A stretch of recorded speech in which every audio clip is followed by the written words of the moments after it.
김종인 씨 이야기를 해보기로 하겠습니다. 현재 김종인 씨, 그러니까 전 국민의힘 비대위원장, 그의 위치가 이제는 끈떨어진 갓 신세가 됐다. 뭐 그렇게 볼 수 있지 않겠습니까? 현실적으로 무직이니까. 그러나 김종인 씨는 나름대로 매일매일 분주한 그런 나날을 보내고 있는 것 같습니다. 각 언론사에 거의 중복이 되는 내용을 계속 내보내고 있죠. 현재 보면은 언론사마다 광화문 개인 사무실에 직접 가서 만났다, 이러면서 인터뷰 보도를 하고 있습니다. 그런데 한 몇 건만 취합을 해서 맞춰보게 되면 상당 부분이 겹칩니다. 그러니까 결국은 김종인 씨가 그 메가폰을 들고 자기가 하고 싶은 이야기를 힘껏 밖으로 지금 소리쳐 내보내고 있다, 그것을 알 수 있습니다. 이 인터뷰를 통해서 본인이 원하는 것, 그리고 내가 여기에 있다, 나를 잊지 말라 하는 메시지를 함께 보내고 있는 것이죠. 국민의힘 당대표를 해야 하지 않겠는가, 이런 질문을 했습니다. 그리고 보면 국민의힘 초선이라고 하는 일부 그런 인물들이 김종인 씨를 당대표로 해야 한다, 그런 이야기를 했다고 하죠. 아니, 중진들은 힘있고 그리고 지금까지 많은 역할들을 해온 중진들은 싸우다 보면은 초선에게 불리하니까 중진은 아예 출마도 하지 마라, 이렇게 이야기를 했는데, 사실상 전권을 쥐고 있었던 김종인 씨를 불러들여서 당대표를 시키겠다고 하는 초선은 과연 초선인가, 아니면 김종인 씨의 하수인인가 생각을 해보아야 하겠죠. 그런 초선은 그 중진이 공정한 경쟁을 하기 위해서 스스로 그 핸디캡을 지고 들어간다고 하더라도 그렇게 해도 별로 상대거리가 되지 못하는 나약한 자들이 아닌가. 그리고 나약한 것은 둘째치고 김종인의 분신이며 김종인의 하수인이라고 한다면은 그 초선은 존재 가치가 없다, 그렇게 보면 될 겁니다. 왜냐하면 정당이라고 하는 것은 어떤 경우에도 어느 특정인을 중심으로 움직인다고 하면은 그때부터는 부패하기 시작하는 것이니까 이것은 진리입니다. 어떻든 당대표 해야 하지 않느냐, 김종인 씨에게 물었는데 자기 자신이 나는 비대위원장이었고 나의 임무를 다했고 나의 임기가 만료돼서 나왔다. 당대표는 국민의힘 내에서 선출을 할 것이다, 이렇게 답을 하지를 않았습니다.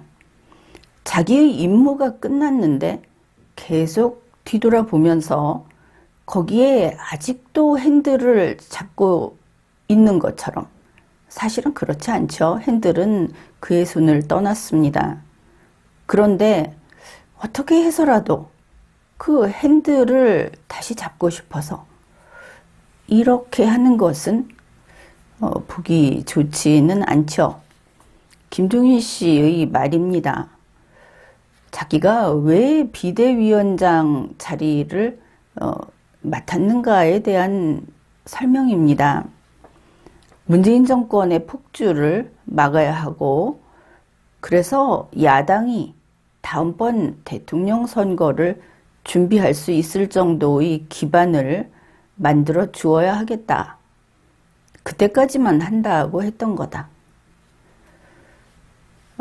그런데 참 오만방자하다 이런 느낌이 들죠. 그러면 김종인 씨가 다음번 대통령 선거를 너한테는 내가 이만큼 힘을 주마. 너한테는 기반을 이만큼 만들어 주마 할 정도로 천상에 있는 존재인가. 애초에 그렇지 않다는 것을 잊으면 안 됩니다. 이 말에 속으면 안 되는 것이죠. 김종인 씨는 사실은 국회의원도 아니고 자기 힘으로 지역구에서 선출이 된 적도 없다고 하지 않습니까? 정치인으로서는 피랍니다. 아니, 이제 정치인이 될까 말까 하고 있는 사람인데 단지 원로라는 것, 누구의 손자라는 것, 그것으로 참 여러 정당을 거치면서 여러 중요한 역할을 맡아왔습니다. 소위 좀 막 이야기를 하자면은 21세기에 남아있는 그 백으로 살아가는 사람, 혈연, 이런 것으로 자리를 차지하는 사람, 이런 면에서는 우리나라가 아직도 이 구시대적이다. 그렇게 평가를 할 수 있을 겁니다. 다만 국민의힘에서 비상대책위원장으로서 같이 위기를 극복해 보자고 해서 가서 힘껏 노력을 했다. 이렇게 이야기를 하는 것이 아니고 내가 대통령 선거 준비할 정도의 기반은 만들어 주려고 갔다. 왜 그것만 만들어 주었습니까? 이왕이면 대통령이 될 만한 그런 것을 만들어 주지. 자기 주머니 속에 그 능력이 다 있는데 내가 조금만 줬다. 그러니 나를 다시 모셔가라. 필요하면. 이런 허황된 과대 광고를 하고 있는 것으로 그렇게 볼 수도 있죠. 안철수 등 국민의힘 후보로 단일화하는 것도 관철시켰고 관철시켰다고 합니다. 다른 데서는 또 다른 이야기를 하죠. 대선을 위한 필요 조건은 확립을 했으니 약속대로 물러나는 것이다. 여기에서 우리가 분명히 하고 갑시다. 김종인 씨가 국민의힘이 대선을 치르기 위해 필요한 조건을 만들어주고 나간 것이 아니고 비대위원장으로 선출이 됐고 그렇게 초빙이 됐다가 그 임기가 만료돼서 임기 만료로 나간 겁니다. 이 이야기를 이렇게 바꿔놓으면 안 되는 것이죠. 어떻든 이 이야기를 하면서 자신의 능력과 성과를 홍보하고 필요 조건은 갖춰주었는데 충분 조건을 갖추려면 나를 잡아라. 나를 다시 모셔가라. 거의 그런 이야기로 들리죠. 기자가 그렇게 이야기를 합니다. 돌아오시라고, 떠나지 마시라고 붙잡으면 다시 가겠느냐? 이렇게 물으니까 김종인 씨가 당대표 하고 싶은 사람이 얼마나 많은데 그들의 욕구를 충족해 주기 위해서라도 내가 물러나야 한다. 이것은 뜻이 분명하죠. 나도 당대표 하고 싶은데 다른 사람들이 당대표 자리를 내주려고 하지 않는다. 하고 싶은 사람이 많으니까 그들과 경쟁을 해서 이길 도리는 없고 그러니 내가 물러나야지. 이렇게 솔직한 이야기를 한 셈입니다. 그러면 여러 번 또 가서 애걸복걸 하면서 추대하면은 가고 싶은데 당연히 가겠죠. 그런데 지금에 와서도 또다시 이런 일을 반복한다면 국민의힘은 김종인 씨를 당대표로 모셔가든 모셔가지 않든 어차피 장래가 불투명하다. 그렇게 볼 수 있겠죠. 이제 대선이 1년 남았는데 아직도 이런 김종인 씨의 말에 거기에 현혹이 되는 정도의 실력이라고 한다면은 거대한 문재인 민주당을 상대할 수 있겠습니까? 김종인 씨가 그렇게 이야기를 합니다. 자기는 개인적으로 추구하는 것이 아무것도 없다. 아마도 내가 당대표 자리나 아니면 대통령 자리나 이런 것을 욕심내는 게 아니다. 그런 뜻으로 말했겠죠. 그런데 이 한마디도 상당히 중요합니다. 우리는 김종인 씨의 말 한마디 한마디에서 이상하게도 문재인 씨의 모습을 봅니다. 문재인 씨가 4년 전에 그리고 4년 동안 했던 말들이 무수히 중첩이 되고 있다. 이런 것이죠. 개인적으로 추구하는 것이 없다. 나는 대통령 자리 그거 아무것도 아니다. 다만 혁명을 위해서, 세상을 개조하기 위해서, 그래서 내가 이것을 하는 것이다.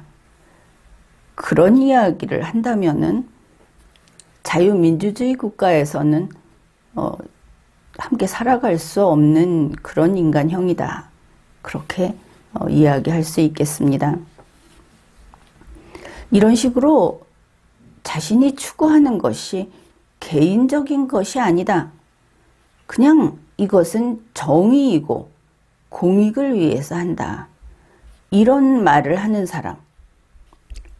우리 당도 상관없고 나도 상관없고 이러다 보면 우리나라도 상관없어지죠.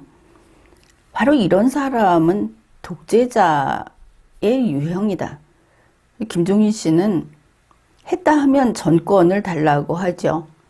했다 하면 독선적으로 합니다. 그런 것이죠. 이런 식으로 정의를 추구한다 하면서 용서 없이 온갖 일을 저지르는 자들, 그것이 바로 인류의 적인 독재자, 그런 인간형입니다. 자기가 세상의 기준이다 하는 것이죠. 그런데 이런 식으로 내가 세상의 기준이다, 이렇게 이야기하는 사람 치고 진정으로 현명하고 두뇌 능력이 뛰어난 사람은 드뭅니다.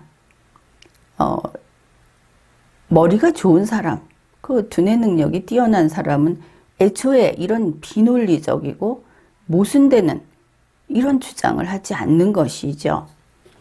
그래서 모자라는 자가 내가 세상의 기준이다 하게 되면 세상이 원래의 올바른 기준이 무너져야 하겠죠.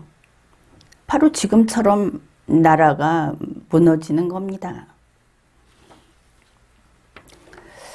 김종인 씨에게 또 질문을 했습니다. 안철수 후보하고 단일화 과정에서 김종인 씨가 온갖 욕을 들었다. 속좁은 꼰대다. 상황이다. 낡은 리더십이다 하는 비판을 받고 사퇴하라는 요구까지 나왔다. 어떻게 생각하느냐 하고 물으니까 한마디로 합니다. 나는 국민의힘의 대표였다. 비상대책위원장이 국민의힘의 대표하고는 다른 것이죠. 위기 상황에 소방관이 우리 집의 주인입니까? 그렇지 않죠. 어떤 큰 건강을 해치는 그런 병에 걸려서 수술을 하게 됩니다. 외과 의사가 그 환자의 주인입니까? 그렇지 않죠. 위기를 극복하기 위해서 잠시 비상 그 체제를 유지할 수 있는 겁니다. 비상체제는 특징이 위기를 극복하기 위한데 모든 힘을 기울여야 하는 것이죠. 비상체제가 개혁을 하면 안 됩니다. 비상체제가 체제를 새로 설계하면 안 되는 겁니다. 그것이 원칙이죠. 그런데 김종인 씨는 나는 국민의힘의 대표였다. 비상대책위원장하고 당대표는 그 위상이 다른 겁니다. 혹시 자기가 대표였다고 여긴다면 김종인 씨가 오판한 것이고 오신한 겁니다. 오해한 겁니다. 이것을 국민의힘이 방관했다면 국민의힘은 김종인 씨에게 솔직하지 못했던 것이죠. 김종인 씨 말입니다. 국민의힘에서 후보를 만드는 것이 내 책무가 아닌가. 그래서 그런 비난을 다 무시했다. 그런데 끌려다니면 아무것도 못한다. 지나고 보니 하는 이야기가 된 것입니다. 사실 그는 안철수 후보하고 단일화를 그걸 목표로 해서 일을 한 것도 아니죠. 아무튼 좋습니다. 비상대책위원장이라고 해서 그 난국을 타개하기 위해서 비상시에 그 당을 돕는 그런 자리에 잠시 들어갔다 나왔습니다. 그런 사람이 이렇게 단호한 태도를 보이는 것은 필요할 수도 있죠. 그런데 전제가 있습니다. 대한민국 헌법 아래에서, 대한민국이라는 국가 아래에서, 그리고 국민의힘이라는 정당 아래에서 그것을 했어야 하는 것이죠. 그러지 않으면은 1인 체제가 돼버립니다. 김종인의 국민의힘이 된다고 하는 것인데 거기에 수긍할 국민의힘 당원은 없겠죠. 설령 김종인 씨를 지지하는 사람이라 하더라도 거기에까지 이르지는 않을 것이다. 그렇게 봅니다. 절대 권력을 휘두르는 것은 용납할 수 없는 것이고 더구나 우리가 알고 있다시피 김종인 씨는 대한민국 헌법에 반하는 자신의 철학을 지니고 있습니다. 그것을 국민의힘이라는 정당을 가지고 밀어붙이고자 하는 욕구도 표출했죠. 그 부분은 이루어질 수 없는 일이고 이루어져서는 안 되는 부분이다. 그것이 분명합니다. 이런 이야기도 합니다. 기자가 오세훈 후보로 단일화될 것이라는 확신이 있었는가? 여론조사가 줄곧 안철수 후보가 1위였다. 그렇죠. 안철수 후보가 계속 1위였기 때문에 지금 안철수 대표가 국민의힘에게 이 후보 양보 한 값을 내놓아라 하는 것은 정말 양심이 없는 일이고 그리고 그런 것은 추태다. 이렇게 말할 수 있는 것이죠. 김종인 씨가 이야기를 합니다. 내가 국회의원 할 때, 이거 비례대표입니다. 내가 국회의원 할 때 여론조사 책임자로 2년을 일했던 사람이다. 이 김종인 씨 보면은 좀 딱한 게 그 어떤 전문 분야에 대해서 너무나 모르고 있다 하고 생각이 들 때가 많습니다. 국회의원으로서 여론조사 책임자 2년 했다. 그러면은 그것이 여론조사를 하고 그 여론조사 결과를 분석하는 그런 전문적인 능력을 지니고 있는 사람이라고 평가할 수 있는가? 이것은 전혀 다른 이야기죠. 내가 은행 창구에서 지폐 헤아리는, 지폐를 얼마나 빠르게 헤아리고 계산을 하고 그래서 그 돈 다루는 일을 2년 동안 했다. 설령 이런 경우라고 했을 때 내가 화폐에 대해서는 잘 안다. 그래서 이 사람이 우리 그 돈을 발행하고 또 이 정책을 세우는 일을 할 수 있겠습니까? 우리나라의 그 현금, 이 통화가 어떻게 움직이고 있고 그것이 우리의 경제 상태를 무엇을 보여주는지 설명하고 데이터를 읽어낼 수 있는 전문가라고 할 수 있겠습니까? 은행 창구에서 돈 헤아리는 직원이. 지금 김종인 씨는 그런 말을 하고 있는 겁니다. 그리고 이왕 이야기 하는 김에 걸핏하면 초대 대법원장 손자다 이런 이야기를 하는데, 그래서 우리 국민들 가운데에는 김종인 씨가 무슨 법률 전문가인 것으로 잘못 알고 있는 사람들도 제법 있다고 들었습니다. 김종인 씨는 법과 상관이 없는 사람입니다. 그는 법을 전공한 사람도 아니고 법을 해석할 수 있는 능력이 있는 사람도 아니고 전혀 관계가 없다. 그런 것이죠. 그 대법원장의 손자라는 그 관계를 먼저 파악을 해야 하지 않겠습니까? 아니 그러면은 한의원 원장의 손자는 그러면은 그 한의학을 그 환자를 볼 수 있겠습니까? 이런 어떤 사람들이 착시 효과를 일으키는 이런 정보들을 앞으로 하나하나 걷어내야 합니다. 사실만을 보아야 하는 것이죠. 그래서 김종인 씨 이야기가 그겁니다. 자기가 그 비례대표 의원이 돼서 여론조사 책임자로 2년 동안 일을 했었다.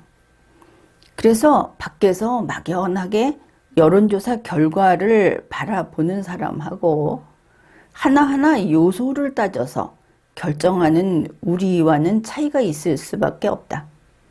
우리라고 해서 n분의 1로서 그냥 슬쩍 끼어 들어가는데, 만일 여론조사 결과를 이렇게 비전문가들이 모여서 그냥 대충 해석을 했다면, 그러면 이 김종인 씨가 속해 있었던 정당은 그야말로 주먹국으로 이 여론 정보를 파악했었다고 볼 수밖에 없습니다.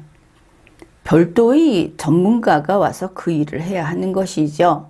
국회의원들은 그 설명을 들으면서 이해하려고 노력을 해야 할 것이고, 그런데 김종인 씨는 내가 여론 데이터를 분석하는 전문가다, 이렇게 이야기를 한 셈입니다. 그리고 이 말을 들은 국민은 바로 그렇게 이해를 하겠죠. 그거 아닙니다. 분명하게 해둡시다.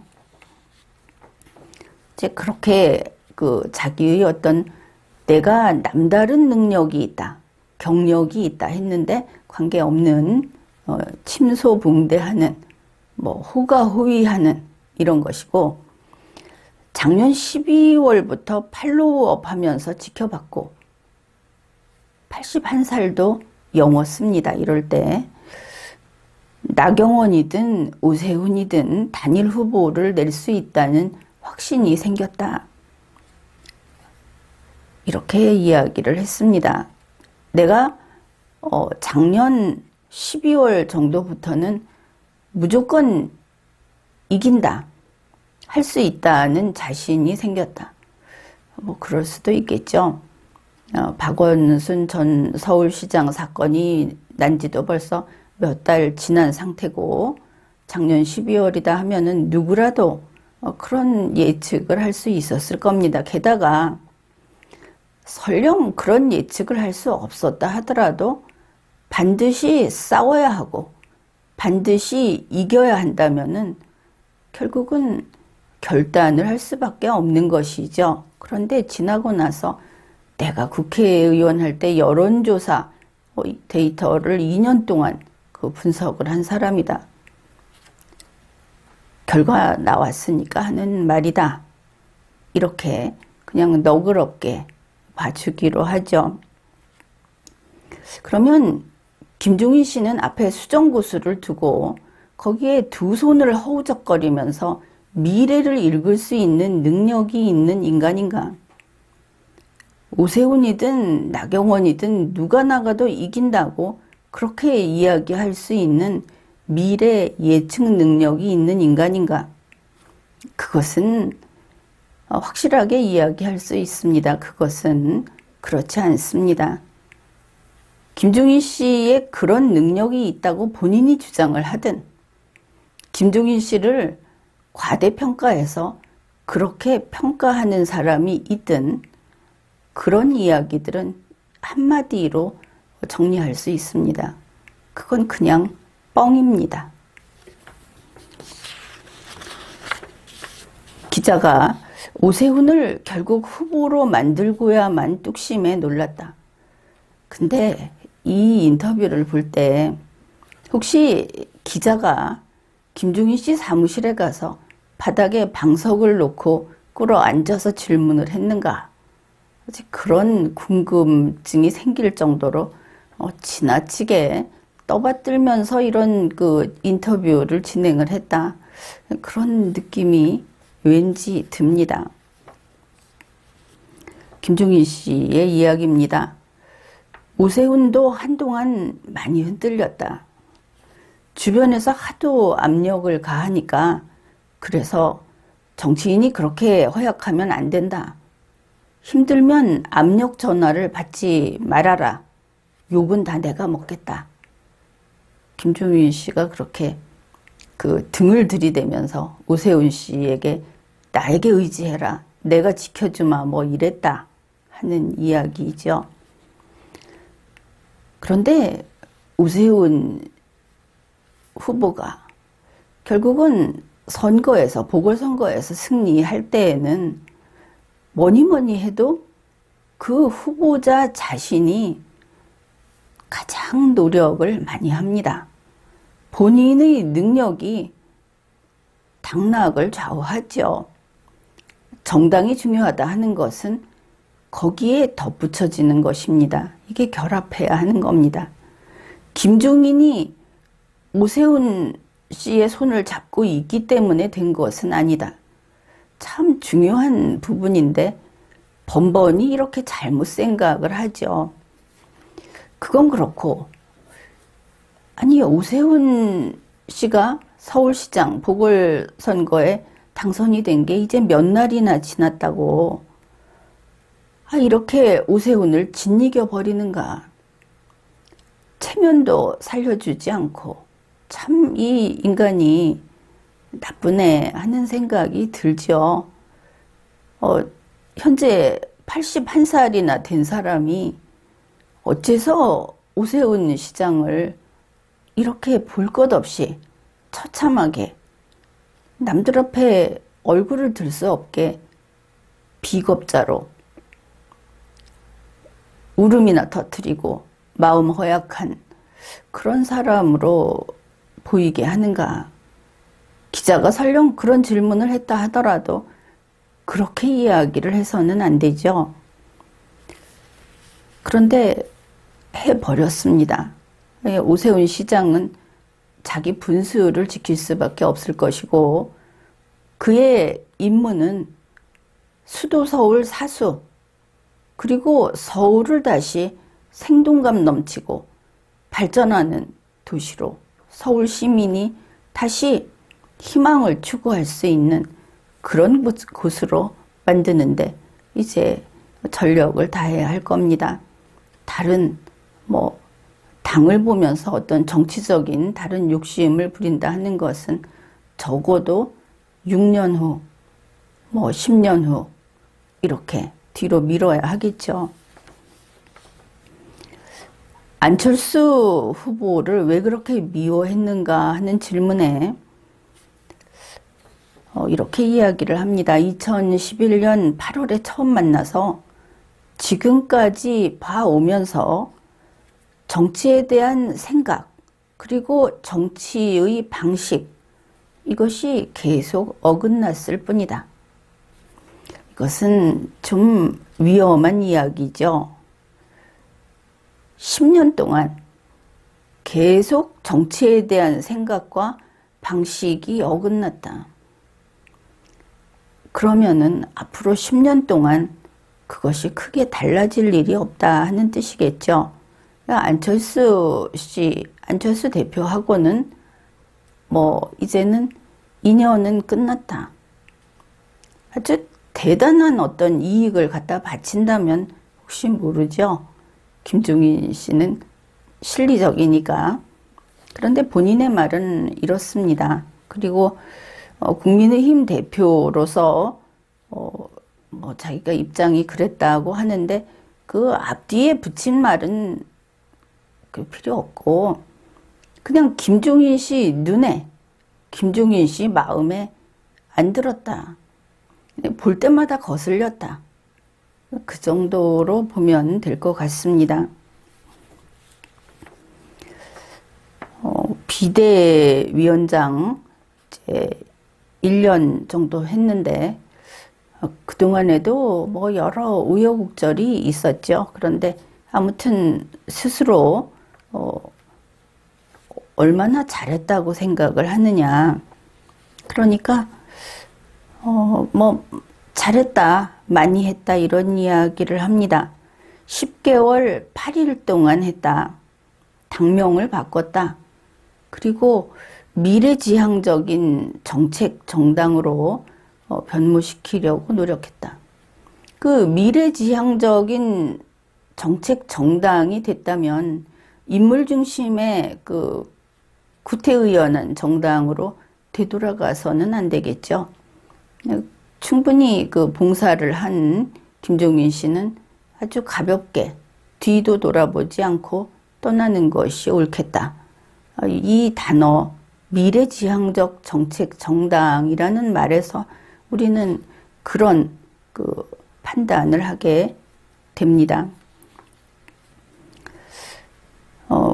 그러면서 이런 이야기를 합니다. 국민의힘이라는 곳은 대통령의 정당이었다. 결국 쭉 여당이었다. 그런 뜻이 되겠죠. 그런데 좀 한참 전의 이야기죠. 쭉 그렇다고 하기에는.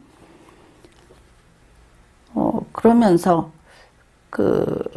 이제 이때 그런 이야기를 합니다. 기자가 5.18 광주 묘역에 무릎을 꿇은 모습이 가장 인상 깊었다. 여러분도 그럴 겁니다. 김종인 씨가, 김종인 위원장이 5.18 광주 묘역에 가서 양복을 입고 바닥에 무릎을 꿇고 이렇게 하는 게 이제 사진도 나오고 보도가 됐죠. 우리 국민들 중에 상당수는 이렇게 봅시다. 광주 시민 중에도 광주가 100% 선이다라고 생각하지 않는 시민이 있겠죠. 100%는 아닐 겁니다. 그 다음에 나머지 전국에서 광주가 100% 선이다. 국가는 상관없다. 광주와 부딪힌다면 국가는 무너지는 것이 옳다. 그게 민주주의다. 이렇게 말을 할 국민은 아마 50%는 안 될 겁니다. 이것을 뒤로 좀 돌려봅시다. 1980년으로 돌아가자 하는 것이죠. 2021년, 그러면 20년 빼고 1980년 하면 다시 20년, 40년 전으로 돌아가서 40년 전의 광주 시민에게 물어봅시다. 광주가 100% 옳다. 국가를 지키는 것은 포기를 하더라도 광주 시민, 광주의 그 항쟁 세력이 1순위다. 할 광주 시민은 지금보다 적었겠죠. 시대 사조가 그러니까. 그 40년 전에 우리 전체 국민을 대상으로 똑같은 질문을 해봅시다. 광주가 100% 선이다라고 할 수 있는 사람들은 아마 그때는 100% 우리 전체 국민 중에 10%가 됐겠습니까? 우리는 역사를 함부로 건드리면 안 됩니다. 설령 지금 보기에 우리가 다른 기준을 가지고 있다 하더라도 40년 전의 역사의 주인공은 40년 전 그 현장에 있던 사람들입니다. 이런 점에서 그 광주에 가서 무릎을 꿇었다 하는 것은 김종인 씨가 국민의힘을 이끌고 가서 꿇은 것은 아니다. 그렇게 봅니다. 어떻든 비대위원장 김종인 씨가 가서 무릎을 꿇었다. 이것은 이미 발생해버린 사건입니다. 거기에 대해서는 여러분 나름대로 평가를 하면 되겠죠. 김종인 씨가 2020년 8월 19일에 이것이 기사로 나온 내용입니다. 벌써 다 잊어버렸겠죠, 여러분들은. 그래서 한번 이것을 짚고 넘어가기로 하죠. 8월 19일에 광주에서 무릎 꿇은 김종인, 부끄럽고 죄송하고 또 죄송. 기사 제목이 이렇습니다. 아주 반성을 하는 것이죠. 자칫하면 흰옷 입고 자결할 것 같은 그런 기사가 나왔습니다. 그런데 자기 변명을 하고 있습니다. 여기에 국민의힘 비대위원장으로서 갔다고 하지 않습니까? 그런데 이런 말을 합니다. 1980년 5월 17일 저는 대학 연구실에 있었다. 1980년 5월 17일 김종인 씨는 국민의힘의 비대위원장이 아니었죠. 자기 사적인 경험을 이야기하는 겁니다. 광주 발포가 있었고 희생자가 발생했다는 소식은 얼마간 시간이 지난 뒤에 알게 됐다. 처음에 이것을 보고 정말 한 일주일 이내에 알았는가? 아니면 한 달 이내에 알았는가?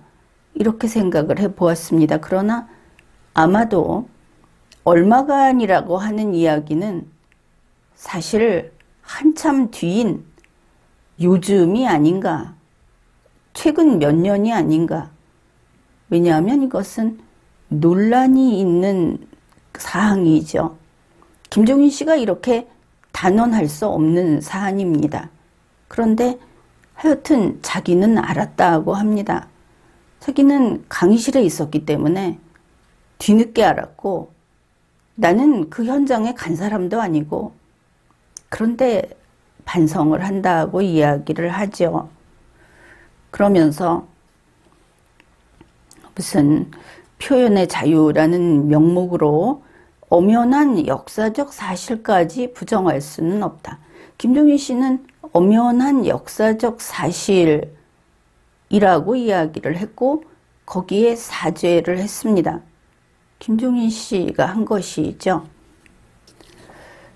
김종인 비대위원장의 그 자리에 있을 때 이렇게 사죄를 하러 간 것이죠.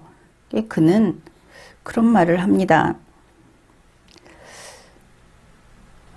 권력자의 진심 어린 성찰을 마냥 기대할 수 없는 형편에서 그 시대를 대표해서 제가 이렇게 무릎을 꿇는다. 김종인 씨는 그 시대를 대표해서 사죄를 했습니다. 그 시대의 인물들은 대부분 세상을 떠났고 아니면 지금은 책임을 질 수 있을 만한 그런 정신적 존재들이 별로 남지 않았고 그런데 김종인 씨가 자기가 그 시대를 대표해서 무릎을 꿇는다. 그렇게 이야기를 한 것이죠. 어찌되었든 의미는 있다고 봅니다. 그의 말처럼 저의 미약한 발걸음이 역사의 매듭을 풀고 과거가 아닌 미래를 향해서 나아가는 작은 계기가 됐으면 좋겠다. 이렇게 이야기를 했습니다. 여기에서 김종인 씨가 사죄를 했는가? 이것이 사죄할 사안인가? 그리고 광주는 한없이 세월이 아무리 가더라도 사죄만을 받고 요구하는 그런 타인인가? 이제 이런 생각을 하게 되죠. 김종인 씨의 어떻게 보면, 딱 맞아 떨어지지는 않는 사죄. 왜 저러지 하는 느낌도 좀 들고, 뭐 그렇게 하는 것도 뭐 그럴 수도 있지 하는 느낌도 드는 이런 것이 어째서 2020년에 또다시 있었는가. 이제는 광주가 두 팔을 벌려서 이 대한민국의 헌정사를 껴안을 때가 왔다. 이렇게 볼 수도 있는 그런 지나간 뉴스입니다. 이렇게까지 했는데 또다시 광주의 한을 이야기한다면은 아마도 역사는 길고 인간의 생명과 정치 세력의 목숨은 짧기 때문에 긴 역사가 곱게 보지는 않을 것이다. 그렇게 보입니다. 이제는 지나간 것은 다 잊고, 이번에 보니까 보궐선거, 거기에도 국민의힘은 전라남북도, 하여튼 그쪽에 후보를 내지 않은 것을 알 수 있습니다. 이게 무엇인가? 전라남북도가 이제는 두 팔 벌려서 모든 정당을 껴안아야 한다.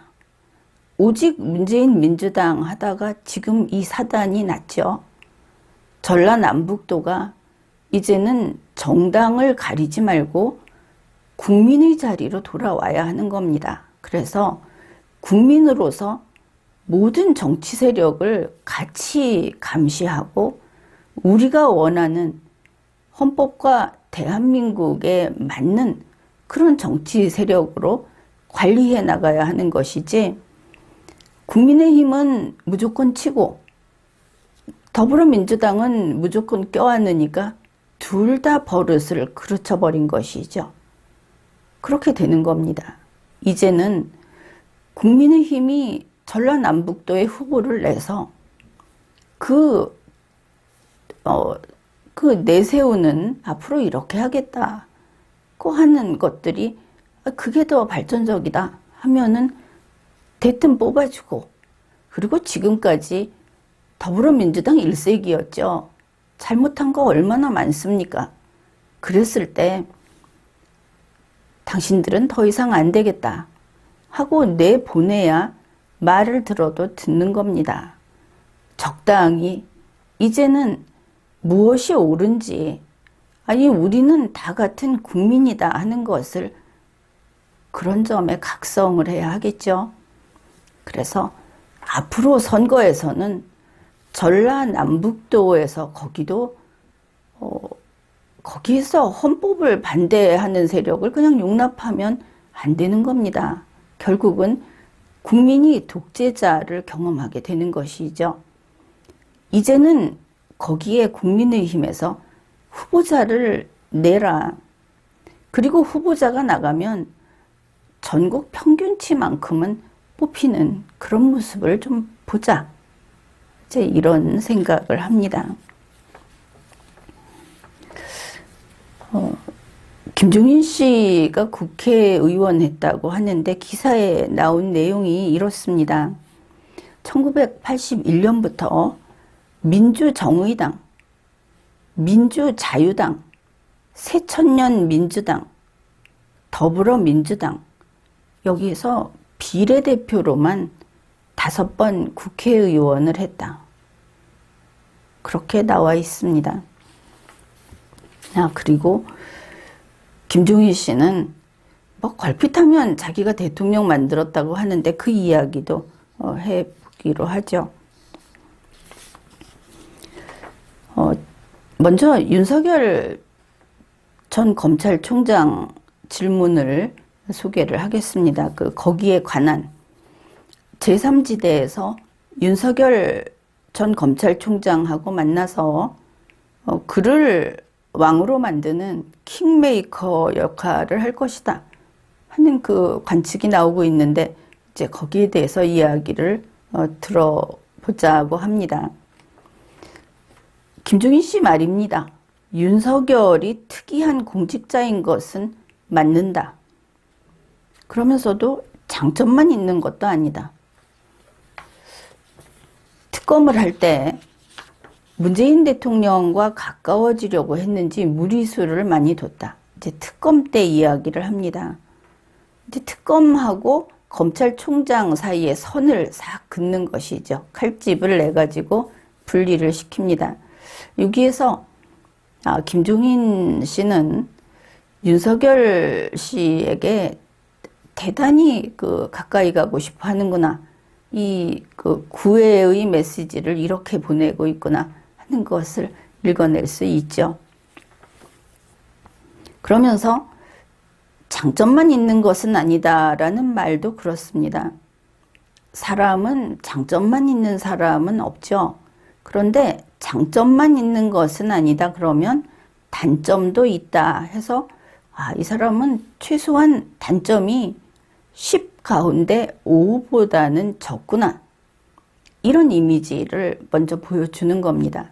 단점이 조금 있지만 장점만 있는 것 같아도 단점이 조금 있다, 이렇게 말을 함으로써 단점을 아주 적게 축소시키고 장점을 부각시키는 그런 화법이죠. 솔직하지 않은 화법이고 사람을 순식간에 무너지게 만드는, 속여 넘기는 화법이다, 이렇게 볼 수도 있습니다. 그러나 논리적인 그런 사고를 하는 훈련이 되어 있는 사람에게는 이거는 수법에 속하지도 않죠. 오히려 가치 없는 정보로서 이제 배제되기 쉬운 그런 과거식 그런 수법입니다. 검찰총장이 돼서 정의와 공정에 대한 소신을 밝히고, 그리고 이 시대가 요구하는 공정이라는 브랜드를 자기 것으로 만들더라. 그래서 별의 순간을 잡았다고 말을 했다. 그런데 여기에 여러분 수긍하십니까? 윤석열 씨가 공정이라는 말을 꺼낼 때 어째서 윤석열의 공정은 상당수 보수 성향의 국민들이 치를 떠는 문재인의 공정과 차별을 하는가? 무슨 근거로 그러는가? 생각해 보아야 하겠죠. 정의와 공정을 이야기한 것은 그냥 세상에 지천으로 깔려있는 누구나 하는 이야기입니다. 그러나 정의와 공정을 이야기하면서 권력을 잡겠다고 하는 것은 내가 칼을 들고 세상의 질서를 바로 세우겠다고 하는 위험한 영웅주의이고 반자유민주주의적인 발상이다. 먼저 그 점을 읽어내야 하겠죠. 김종인 씨가 윤석열 씨를 이렇게 이야기하는 것은 결국은 윤석열 씨를 특별하게 볼 만한 근거 하나도 제대로 못 대고 있다. 오히려 이 점을 파악해야 하는 겁니다. 아니, 윤석열이라고 하는 인기인이 기껏 장점이 정의와 공정을 내세우고 공정을 브랜드로 내다 걸었다는 것이냐? 그 사람이 장사꾼이냐? 공정하면 어울리는 것이 무엇입니까? 공정거래, 뭐 이렇지 않습니까? 차라리 칭찬을 하려면 법 앞에 평등을 이야기를 할 것이지 무슨 공정입니까? 그래서 김종인 씨가 자기가 뭐 제대로 된 경제학자도 아니죠. 좀 다릅니다. 김종인 씨는. 그런데 좀 더 이 사람이 어느 부분이 좀 가까운가 친한가 하면 아무래도 경제 쪽이라고 할 겁니다. 윤석열 씨는 이제는 뭐 지위가 없다고 보고 윤석열 씨라고 해야 하겠죠. 그는 뭐 전문적인 것은 법이라고 할 수밖에 없겠죠. 그 김종인 씨가 윤석열 저 사람을 내가 스카웃을 하겠다. 저 사람 참 괜찮다 하는 게 갑자기 그에게 무슨 상인의 도가 있다. 공정 이렇게 이야기를 한다고 했을 때 서로 비껴가겠구나. 김종인 씨의 그 꿈이 김종인 씨의 그 애정 표현이 윤석열 씨에게 가서 닿지 않겠구나. 이제 이런 것을 알 수 있는 것이죠. 그럼에도 불구하고 윤석열 씨가 김종인 씨의 손을 잡는다면 그때는 속셈은 따로 있는 거다. 그렇게 보면 되겠습니다. 또 질문이 그렇습니다. 선거 압승 후 김종인의 첫 마디가 국민의 상식이 이겼다 이랬는데 우연히도 윤석열 씨 역시 상식과 정의를 되찾는 반격의 출발점이라는 선거 메시지를 냈다. 그랬습니까? 둘이 우연히 그렇게 맞췄습니까? 아니면은 서로 눈치껏 컨닝을 한 겁니까? 그러니까 김종인 씨 말이 본 적도 없고 전화한 적도 없다. 그러면서 윤석열 씨가 상식이 통하는 사회 이야기를 많이 하는 것 같기는 하다. 그러면 뭐 그냥 일반 그 국민들 누구나 이야기하는 뭘 상식하면 안 된다. 그 정도 이야기라는 것인가?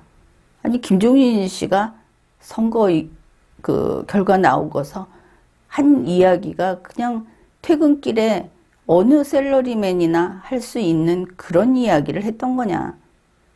그러면은 또 뭔가 솔직하지 않은 모습들이 보이죠. 상식과 정의라는 말을 우리가 어디서 들었습니까? 역시 문재인 씨의 아주 좋아하는, 문재인 씨가 좋아하는 말이죠. 모든 게 다 그 사람이 선점했다고 할 수는 없는데 지금 문재인과 김종인과 윤석열은 어느 선에서 이 선을 그을 수 있는가? 서로 같은가 다른가 하는 것은 중요한 문제입니다. 그런데 내내 그곳을 맴돌면서 그 키워드가 나오고 있다 하는 것이죠. 상식과 정의가 시답잖다는 것은 아닙니다. 문제는 그것이 어떤 상식인가? 어떤 정의인가? 내가 정하는 상식과 정의라고 한다면은 그건 필요 없다.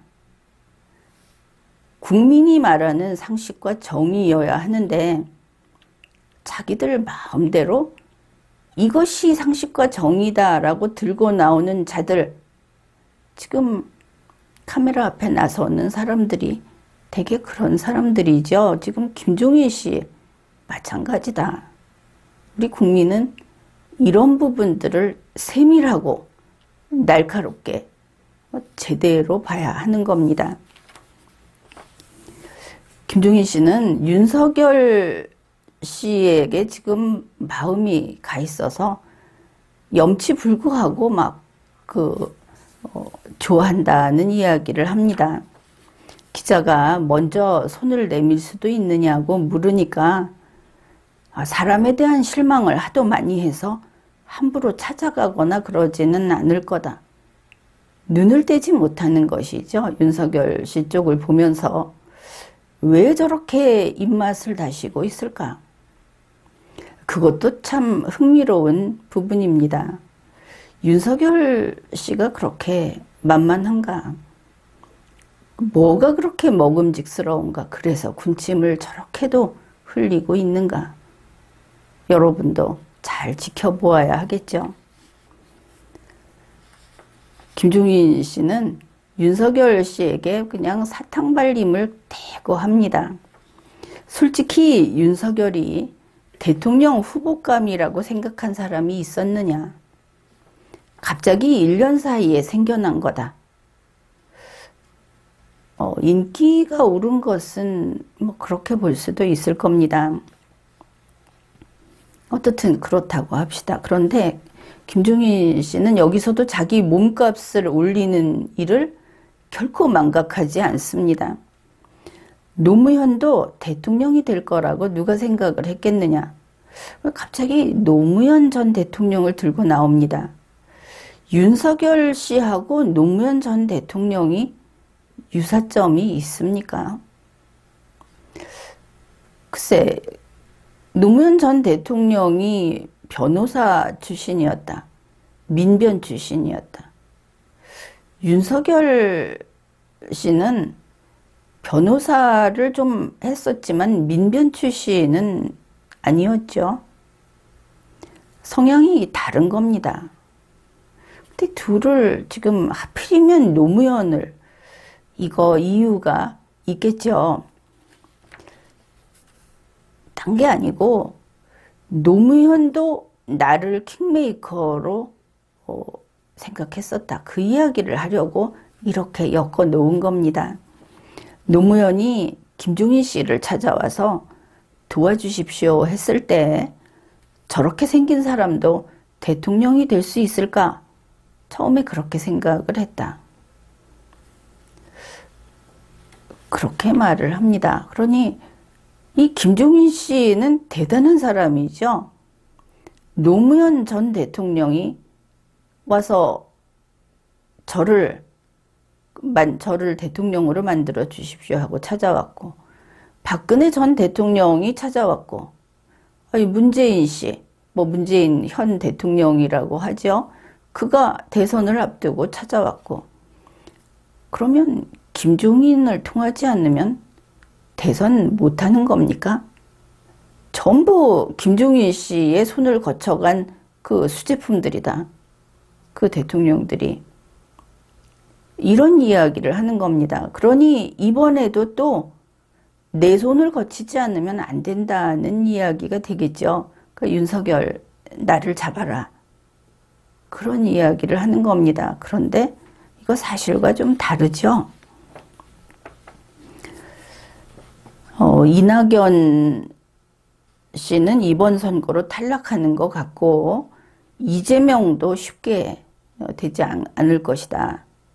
그래서 그 민주당에도 새로운 사람이 나올 거다. 여기까지만 보면 윤석열 씨는 민주당 대선 후보라고 생각을 하는구나. 이렇게 보일 수 있겠죠.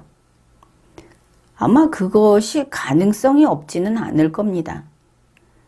민주당의 새로운 인물, 윤석열 씨가 그쪽에 갈 수 있죠. 윤석열 씨는 민주당에 가는데 아무 문제가 없습니다. 그쪽하고 무슨 싸우고 있는, 그러니까 이 사람이 무슨 보수 투사로서 싸워봤던 사람도 아니고, 그래서 김종인 씨는 아마도 그가 민주당 후보로 갈 수 있을 것이라는 생각으로 노무현 전 대통령이 나를 찾아왔다. 그렇게 이야기를 했다고 볼 수도 있습니다. 이제 여러 가지 가능성이 있기 때문에 그 중에 하나, 덫을 놓은 것이죠. 민주당으로 갈 경우에는 내 손을 잡아야 한다, 윤석열. 이렇게 이야기를 한 것이죠. 그게 아니고 만약에 또 새로운 당을 만들어서 간다 그러면 또 다른 이야기를 하면서 내 손을 잡아야 한다, 윤석열. 이러겠죠. 국민의힘에 입당을 한다. 그러면 또 얘기할 겁니다. 내가 박근혜 전 대통령을 만든 사람이야. 그러니 내 손을 잡아야 한다, 윤석열. 김종인 씨의 그 레퍼토리가 이제 좀 보이기 시작하는 것이죠. 그리고 김종인 씨가 회고록에다 국민에게 2번 사과한다고 했답니다. 박근혜 정부를 태어나게 한 것을 사과하고 문재인 정부를 태어나게 한 것을 사과한다. 그런데 여기에 대해서 김종인 씨가 이야기를 합니다. 국민이 그들을 선택할 수밖에 없도록 조건을 만들어준 책임이 커서 사과를 했다. 박근혜 씨와 문재인 씨가 좋은 대통령이 되겠다고 해서 그래서 도와줬는데 그 순간만 지나고 나니까 딴 사람이 돼서 방법이 없더라. 이제 이런 겁니다. 김종인 씨가 이제 짜장면을 만드는 사람인 것이죠. 그 짜장면집, 중국집 왕서방입니다. 그런데 김종인 씨가 이제 이 왕서방이 짜장면을 만들었습니다. 그랬더니 짜장면이 먹을 수 없는 짜장면이 나온 것이죠. 그래서 이렇게 이야기를 하는 겁니다. 좋은 짜장면이 될 줄 알고 만들었는데 이 짜장면이 먹을 수 없는 애초에 나쁜 짜장면들이어서 나로서도 어쩔 수가 없었다. 미안하다. 그런데 짜장면이 무슨 죄입니까? 그 먹을 수 없는 짜장면 만든 왕서방이 죄 지은 것이지. 제조자 책임을 제대로 져야 하지 않겠습니까? 어떻게 한 번 그렇게 만들어서 불량식품을 내놨다고 스스로 이야기를 하면서 2번째 또 불량식품을 만들어내는 겁니까? 양심도 없지. 의사가 그렇게 하면은 의사 그만둡니다. 법관이 그런 식으로 오판하면 스스로 법복을 벗습니다. 변호사도 안 합니다. 아니 김삿갓도 자기가 잘못했다고 평생 하늘 안 본다고 갓 쓰고 다니지 않았습니까? 커다란 그 가신가 뭔가 굉장히 큰 거 있죠. 하늘이 안 보이는. 김종인 씨는 그리고 와서 지금 하는 소리가 윤석열 내 손을 잡아라. 이번에 내가 맛있는 짜장면을 만들어 줄게. 또 이러는 겁니다. 반성이 없는 왕서방이다. 그런데 이제 본인이 자기가 짜장면을 만드는 왕서방이었다고 하니까 이렇게 이야기를 한 거지만 사실은 다르죠. 이 김종인 씨는 예전에 한번 내가 이야기를 했을 겁니다. 선거에서 승리하고 싶으면 김종인 씨를 데려다가 잠깐만 쓰고는 바로 쳐내야 된다. 왜 이렇게 이야기하는지 알겠죠? 노무현 전 대통령은 어떻게 했는지 모르겠습니다. 그런데 박근혜 전 대통령이 김종인 씨의 손을 계속 잡고 있었으면 선거에서 패배했을 수도 있습니다. 경선 때 좀 쓰고 그리고 바로 내쳐야 하는 거죠. 성공했죠. 문재인 씨 마찬가지입니다. 잠깐 쓰고 나중에 결국은 내쳤습니다. 끝까지 손잡고 가겠다고 했으면 뭐 청와대까지 같이 손잡고 입성했으면 거의 초년에 그때 이제 망했겠죠. 내쳤기 때문에 그 원성을 들으면서 김종인 씨의 원성을 들으면서 걸어갈 때 선거에서도 승리할 수 있고 그런 것이다. 농담처럼. 그런데 이게 좀 그런 것이 이제 좀 고착화되지 않았습니까? 이 사람은 그것만큼은 알아둘 필요가 있다. 그렇게 보입니다. 김종인 씨가 경제민주화를 구현하겠다 하는 것이 자기의 그 일생의 수건이다. 그렇게 이야기를 합니다. 그러니까 김종인 씨도 맞다고 하면서 이 경제민주화라는 것을 꼭 이루어내야 하겠다. 그런 말을 하고 참 이상한 이야기를 하는데, 이거 여러분 한번 생각해 보십시오. 김종인 씨 말입니다. 모든 것을 시장에 맡기면 시장 경제는 폭발하고 만다. 이것이 그 아담 스미스 때 자본주의가 아닙니다. 지금 오늘날의 우리 시장 경제, 자유경제 질서라고 하는 것은, 김종인 씨는 그 아주 순수한 온갖 부작용을 다 가지고 있는 그 초기 자본주의, 그걸 이야기하는 것 같죠. 그러면서 여기서 갑자기 그 변혁적인 그 지나간 그 새로운 정치 조직 리마연에서 나온 그 보고서에서 설명을 해 놓은 그 새로운 21세기 극단적인 신좌파하고 완전히 부합하는 주장을 합니다. 포용적 성장을 하지 않으면, 이거 문재인 민주당이 앞에 내걸고 있는 것이죠. 그것을 하지 않으면 오늘의 자본주의 사회가 안정될 수 없다. 그런데 이거 아십니까? 포용적 성장이라고 하는 것과 자본주의는 둘 중에 하나, 양자택일입니다. 그리고 포용적 성장은 반드시 자본주의를 잡아먹을 것을 전제로 합니다. 지금 그것이 세계적인 사조로서 지금 성장하고 있는 새로운 이념인 것이죠. 그런데 김종인 씨가 이것을 신봉하고 있다고 밝힌 겁니다. 그래서 이 포용적 성장, 시장의 그 모순을 극복하겠다 하면서 시장을 부숴버리는 바로 이런 것들이 반자본주의이고 또 반자유민주주의 용어라는 겁니다. 또 중국 음식 이야기를 하게 되는데, 이렇게 생각하고 있는 김종인 씨는 스스로 자기가 말하고 있는 것이 무엇인지를 잘 이해를 못하고 있다, 이렇게 보이고, 대한민국 헌법전에서 무엇이 되고 무엇이 안 된다고 규정하는지를 모르고 있다.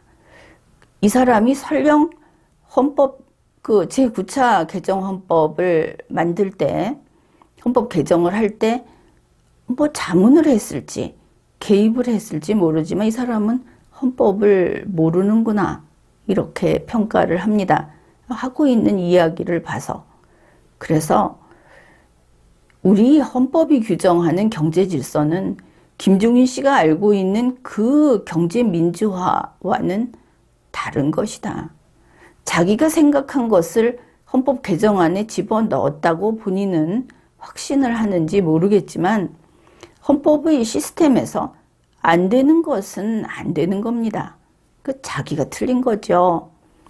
김종인 씨의 사상은 결국은 그 스스로의 어떤 그 환상, 망상에 기초한 것이 아닌가, 이렇게 설명을 하죠. 백지에 검은 얼룩을 넣어놓게 되면 그것은 백지가 아니죠. 대한민국 헌법은 백지입니다. 검은 얼룩을 허용하지 않습니다. 대한민국 헌법에서 경제의장에서 규정하는 것은 대한민국 헌법이 허용하는 경제민주화입니다. 김종인 씨가 말하는 밖에서 들여온 경제민주화를 위해서 대한민국 헌법에 구멍을 뚫고 그것을 심을 수는 없는 일이죠. 바로 이런 면에서 김종인 씨는 우리 헌법에 반하는 주장을 하고 있다 하고, 그런 면에서 그는 문재인 씨와 동료다, 같은 계통이다, 이렇게도 볼 수 있겠습니다. 그러면서 이 김종인 씨가 머릿속이 짬뽕이다, 이렇게 말을 할 수 있는 것이, 문재인 촛불 정권이 전두환 독재 체제와 다름이 없다고 자서전에 썼답니다. 그런 이야기죠. 그러니까 그렇다 하면서 민주당 비판을 한참 합니다. 그래 놓고 또 이런 이야기도 합니다. 우리나라에서 나라를 이끌었다고 할 수 있는 대통령은 이승만, 박정희 두 사람밖에 없다. 김종인 씨가 그랬다고 합니다. 그러니까 어떻습니까? 그 뒤죽박죽이죠. 왜 이렇게 이야기를 하는가? 이 사람이 그 흰 페인트와 검은 페인트를 번갈아 가면서 이렇게 발을 담그다 보니까 어디 가서 무슨 색이라고 말을 해야 할지를 스스로 깜빡깜빡 하는 것인가. 그렇게도 보이고, 지금 하는 이야기들이 그 일관되게 성립이 안 되고 정리가 안 된다는 것은 알 수 있죠. 그냥 여기 가서 이 얘기하고 저기 가서 저쪽을 공격하는데 보니까 문재인 씨하고 똑같고, 그런데 왜 이승만, 박정희 두 사람만 대통령이다. 또 뒤에 가서는 그럽니다. 결국 그래도 실패했다. 또 이런 이야기도 하고, 결국 김종인 씨가 입에서 나오는 대로 막 이야기를 하고 자기 딴에는 이렇게 하면 세상이 나를 떠받들겠지 하고 이야기를 했다고 하더라도 이것은 논리가 없고 제대로 뿌리가 박혀 있지 않은 그때 임기응변식으로 나온 이야기가 합쳐진 거구나. 81년 세상을 살았으니까 대충 끼워 맞추기는 하겠지만 그것으로 되는 세상이 아닙니다. 21세기는 그러기에는 너무나 발전한 시대이기 때문이죠. 김종인 씨가 한 가지 경제민주화라는 것을 관철하겠다. 대한민국 헌법을 어기면서 내가 말하는 경제민주화가 옳다고 하는데, 이렇게 이야기하면은 실망할지 모르겠지만 김종인 씨가 읽은 경제민주화는 그냥 공산주의 쪽에 있는 경제 이론이다. 그렇게 보면 됩니다. 그냥 굵게 나누면 그렇게 됩니다. 왜 그런지는 리마연의 보고서를 읽어보면 되겠죠. 그는 한 가지를 더 주장을 합니다. 궁극적으로 제왕적 대통령제를 없애야 한다. 그래서 이 대통령제를 없애는 개헌을 한다면 민주당하고도 손을 잡을 거라는 이야기가 나온다. 이제 기자가 이렇게 말문을 열었습니다. 그러니까 김종인 씨가 거기에 대해서 부정을 하지 않습니다. 대통령제는 이제 그만해야 한다. 그리고 파괴적 혁신을 해야 한다. 이 파괴적 혁신이라는 말도 참 섬찟한 이야기죠. 아니, 자기들이 뭔데 국민의 나라를, 이 국민이 주인인 이 나라를 그 작은 머리 하나를 달고 있는 김종인이라는 인간이 파괴적 혁신을 해야 한다. 그런 머리통이 하나 더 있었죠. 문재인이라고 하는. 국민의 입장에서는 용납할 수 없는 그런 사람들이다. 이런 면에서. 그런데 그는 파괴적 혁신을 이야기했습니다. 그런 것이죠. 대통령 후보를 당선시키기 위해서 만든 그 캠프가 결국은 한 자리 꿰어차려는 정치 낭인이 모이는 곳이다. 그렇게 이야기를 한다면 이것은 세상을 부정적으로 보는 그런 시각을 보여주는 것이죠. 선거도 똑같습니다. 다른 공개 경쟁 마찬가지입니다. 이렇게 이야기를 한다면 승리를 추구하는 것도 당연히 악으로 규정이 되어야 하겠죠. 그런데 대통령 후보를 당선시키기 위한 캠프, 아니 어떤 그 단체 경기를 할 때 그 팀을 구성한 선수들은 어떻습니까? 똑같겠죠. 그는 이렇게 이야기를 합니다. 그러면서 문제점이 있죠. 그 문제점을 범죄의 선까지 넘어가지 못하게 하는 것이 법률이고, 그것이 정치적으로 리걸마인드라든지 국민주권주의라든지 하는 것을 범하지 못하게, 침범하지 못하게 하는 것이 유권자입니다. 그런데 애초에 그 문제점은 있기 마련이고 그걸 없애기 위해서는 내각제로 가야 한다. 이런 주장을 하는 것이죠. 뭐 한마디로 이야기하면 그렇습니다. 대통령 한 명에게 밑에 딸려 있는 자들이 다 부패했고 권력을 추구하니까 국회의원 300명과 그 밑에 딸려 있는 자들에게 그걸 넘겨주자. 그러면 어느 쪽이 숫자가 더 많습니까? 어느 쪽에서 더 권력 남용을 하겠습니까? 그래서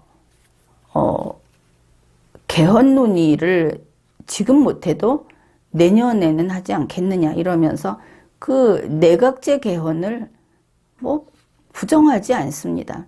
대통령제를 없애는 그 내각제로 가는 개헌을 해야 하겠다. 그리고 경제민주화 해야 한다.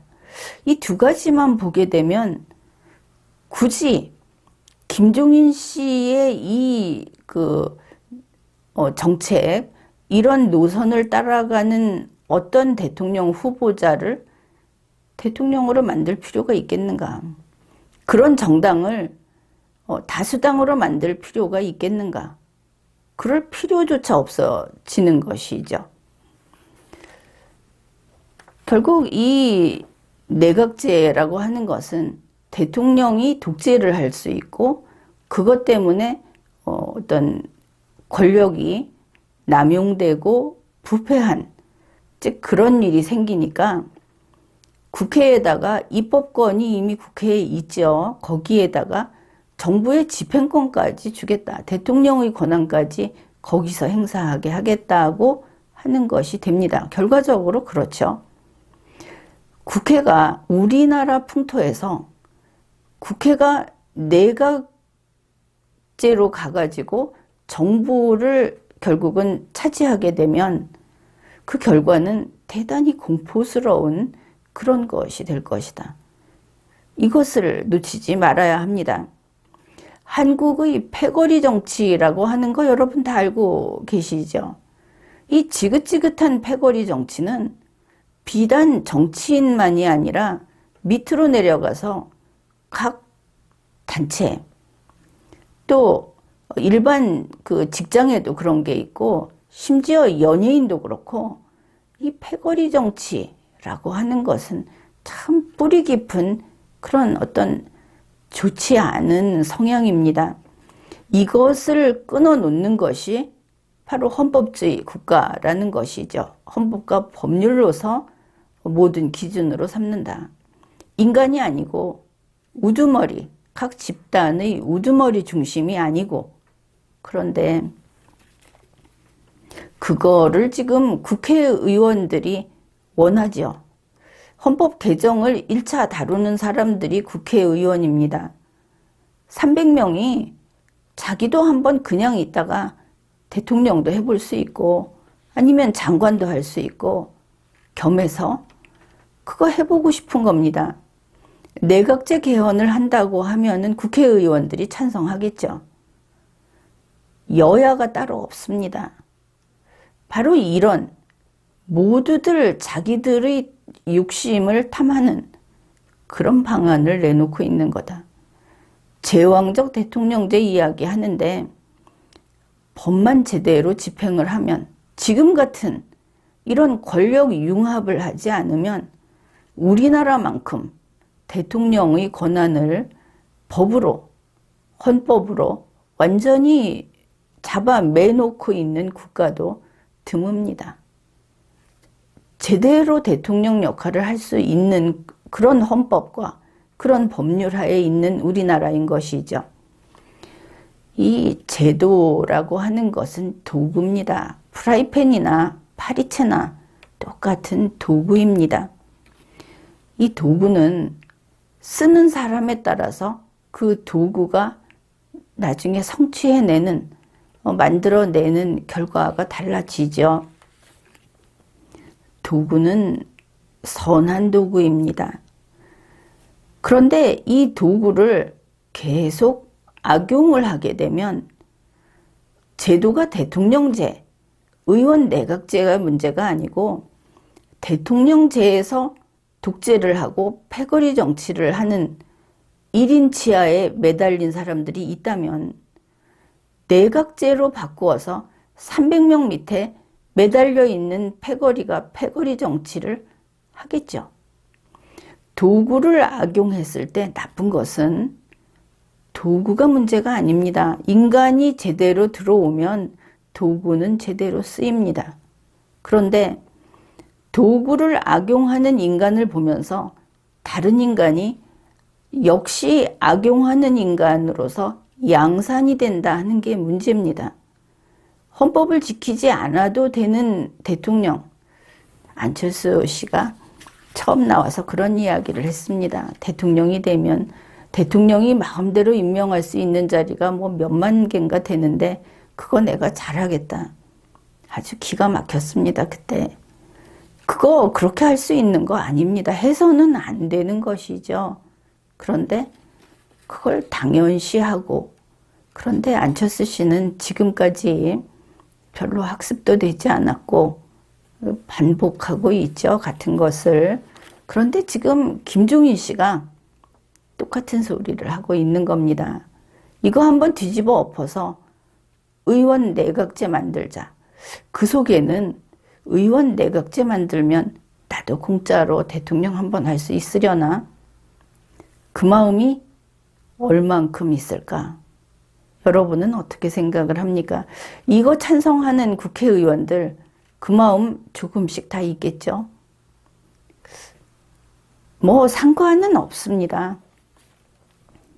정치인들이 이렇게 국가의 주인인 주권자들에게, 국민에게 배반할 꾀를 내면 주권자는 더 큰 힘으로 더 높은 곳에서 그것을 제압할 수 있습니다.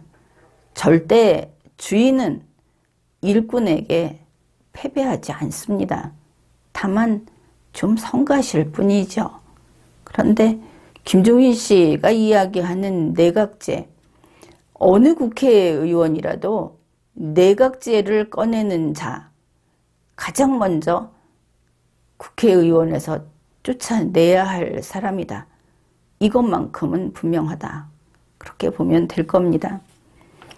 이제 끝으로 이 인터뷰를 하면서 소개를 한 내용이 이 부분은 이게 개그인지 아니면 슬픈 이야기인지 하면서 소개를 합니다. 김종인이 퇴임하던 8일 국민의힘 사무처의 노조에서 성명서를 냈다고 합니다. 그 내용이 이렇습니다. 민심을 읽는 정확한 시선, 상식과 원칙에 따른 정치, 바람에 흔들리지 않는 거목을 곁에서 지켜봤다. 김종인 그와 함께한 지난 11개월이 별의 순간이었다. 이렇게 성명을 발표했다고 합니다. 김종인 씨는 국민의힘 사무처 노조를 끼고 쿠데타를 한번 일으키고자 했던 것일까?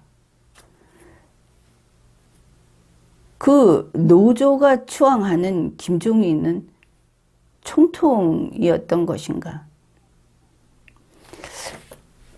이 짧은 그 기사에서 집단주의, 반자유민주주의라고 하는 역겨운 비린내가 풍겨 나왔습니다. 여러분도 김종인이라는 사람, 그 사람을 사이에 두고 초선이라고 나와서 설치는 풋내기들, 그리고 노조의 지지를 받는, 기껏 노조의 지지를 받는 81살의 김종인 씨, 그가 나이가 많다 하는 것은 절대 조롱하면 안 됩니다. 이것만큼은 우리가 앞으로 반드시 고쳐 나가야 합니다. 나이가 많은 사람이 예전에는 왕이 됐죠. 같은 경쟁자일 경우에는.